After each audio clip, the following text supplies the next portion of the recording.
আপনারা কিছু মনে করবেন না, ইট ইজ নাথিং পার্সোনাল, এটা বাংলাদেশের স্বার্থের জন্য আমাদেরকে বলতে হচ্ছে। আমরা দেখতে পাচ্ছি যে বিএনপি বাংলাদেশে সংস্কার কার্যক্রমগুলোকে প্রত্যেকটা পদে পদে তারা বাধা দিচ্ছে, প্রত্যেকটা পদে পদে। তারা রাষ্ট্রপতিকে অপসারণ করতে দেয় নাই সকল সাংবিধানিক ধারাবাহিকতার নাম দিয়ে। এখন আমাদেরকে যদি আমরা তো কিছুটা পড়াশোনা করেছি, আমাদের সামনে তো ফরহাদ মাজার ছিলেন, তার লেখাপত্র তো আমাদের সামনে ছিল, আমরা তো পড়েছি যে এই সাংবিধানিক ধারাবাহিকতা কী বস্তু। তো রাষ্ট্রপতি অপসারণ তারা করতে দিল না। ছাত্ররা বলল যে জুলাই ঘোষণাপত্র দিতে হবে। আপনি এত বড় একটা অভ্যুত্থান করেছেন, এইটার একটা লিখিত ডকুমেন্ট দরকার আমাদের, এইটা তার ছাত্ররা বলেছে। বিএনপি এটার বিরুদ্ধে দাঁড়ালো। বিএনপি বলতেছে সংস্কার করতে হবে না, নির্বাচন দেন, নির্বাচনী সংস্কার, নির্বাচন করলেই নাকি সংস্কার হবে। তা এখন আমি একটু কনফিউজ যে বিএনপির ল্যাঙ্গুয়েজ এবং গতকালকে বিএনপির মহাসচিব বর্ষিয়ান রাজনীতিবিদ, আমরা তাকে শ্রদ্ধা করি, মির্জা ফখরুল ইসলাম আলমগীর, তিনি বললেন যে নিরপেক্ষ সরকারের অধীনে নির্বাচন হতে হবে। এখন একটু চিন্তা করে দেখেন এই কথাগুলো। আওয়ামী লীগের লোকেদের বক্তব্য, দিল্লির বক্তব্য, বিএনপির বক্তব্য এক হয়ে যাচ্ছে। কেন? যে দিল্লি 6 মাস আগেও বাংলাদেশে নির্বাচন চায় নাই, তারা এখন বাংলাদেশের নির্বাচনের জন্য এত উতলা হয়ে উঠেছে কেন? একটাই কারণ, জানুয়ারির আগে দিল্লি যে কারণে বাংলাদেশে ইলেকশন চায় নাই, ঠিক একই কারণে দিল্লি এখন বাংলাদেশে ইলেকশন চায়। সেটা হচ্ছে যে বাংলাদেশে কোনো না কোনোভাবে গণতান্ত্রিক বিকাশ, গণতান্ত্রিক রাষ্ট্র হিসেবে বাংলাদেশকে দাঁড়াতে না দেয়া। দিল্লি এটা পরিষ্কার বুঝতে পারছে যে তাদের আওয়ামী লীগকে এখানে আবারও বসানোর পরিকল্পনা ভেস্তে গেছে, এটা সম্ভব না এই মুহূর্তে।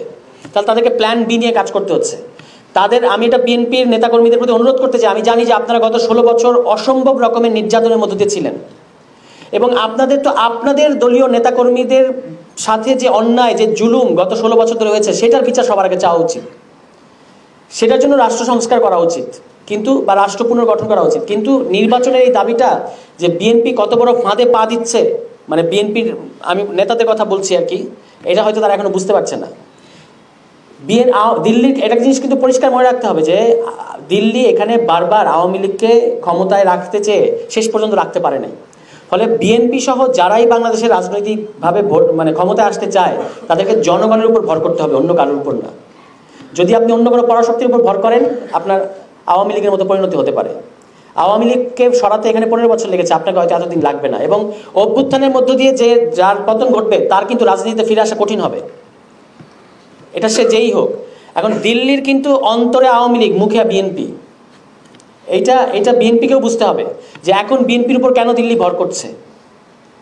এই কারণে ছাত্ররা যে সমস্ত রাষ্ট্র সংস্কারের কথা বলেছে কিংবা রাষ্ট্র পুনর্গঠনের কথা বলেছে, তারা বলেছে একটা গণপরিষদ নির্বাচনের কথা। দেখেন, বলা হচ্ছে যে ছাত্ররা নির্বাচন চায় না, কিন্তু ছাত্ররা তো পরিষ্কার করে বলেছে যে আপনারা গণপরিষদ নির্বাচন দেন, 4 মাস পরেই দেন, কোনো অসুবিধা নাই, ওই ডিসেম্বরে যেতে হবে না, 4 মাস পরে নির্বাচন দেন, কিন্তু গণপরিষদ নির্বাচন দেন, সংসদ নির্বাচন না। এখন যারা মনে করছেন যে আপনারা সংসদ নির্বাচন হলে আপনারা সংখ্যাগরিষ্ঠতা নিয়ে সংসদে যাবেন, আপনাদের গণপরিষদে ভয় কিসের? গণপরিষদে আসতে চাচ্ছেন না কেন? আপনারা তো গণপরিষদেও তো সংখ্যাগরিষ্ঠতা পাবেন। এবং দেখেন, স্থানীয় সরকার নির্বাচনে যারা জয়ী হয়, তারা কিন্তু বলতে পারবে না যে আমরা সংসদে গিয়ে আইন প্রণয়ন করব। তো একইভাবে যারা সংসদ নির্বাচনের মধ্য দিয়ে সংসদে যায়, তারা বলতে পারবে না যে আমরা সংবিধান প্রণয়ন করব। তাহলে সংবিধান প্রণয়ন করতে হলে কিংবা সংবিধান সংস্কার করতে হলে, ন্যূনতম সংস্কার করতে হলে আপনাকে গণপরিষদে যেতে হবে। জাতীয় নাগরিক কমিটি, বৈষম্য বিরোধী ছাত্র আন্দোলন, তারা তাদের পক্ষ থেকে বলেছে সামনে নির্বাচনটা এমন একটা নির্বাচন করতে হবে, সেটা হবে গণপরিষদ নির্বাচন। প্রথমত আপনার এখানে যে একটা গণবিরোধী, ঔপনিবেশিক, অগণতান্ত্রিক একটা সংবিধান আছে 72 সাল থেকে, এই সংবিধানটাকে ফেলে দিয়ে, যেটা ইতিমধ্যেই এই অভ্যুত্থানের মধ্য দিয়ে বাতিল হয়ে গেছে, আপনাকে একটা নতুন সংবিধান প্রণয়ন করতে হবে। এবং সংবিধান প্রণয়ন শেষে ওই গণপরিষদই সংসদের রূপ নেবে একটা আইন পাশ করে। That's the roadmap. এই রোডম্যাপে বিএনপির কী সমস্যা আমি ঠিক বুঝতে পারছি না।